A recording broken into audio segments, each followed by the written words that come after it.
7 апреля состоялось учредительное собрание Абхазского физкультурно-спортивного общества «Динамо».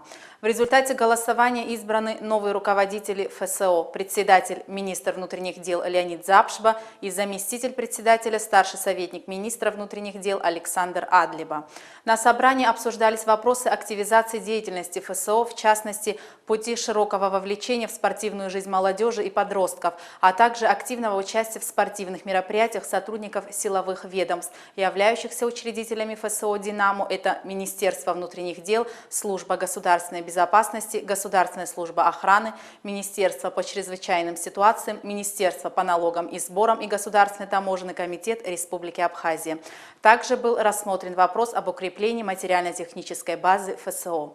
На заседании обсуждался вопрос взаимодействия с организациями «Динамо» России и других государств на базе функционирующего Международного координационного совета динамовских организаций, членом которого является и Абхазия. В рамках намеченных спортивных мероприятий на 2016 год первостепенным является чемпионат ФСО «Динамо» по футболу. Первый тур отборочных игр ведомственных команд определен на конец апреля.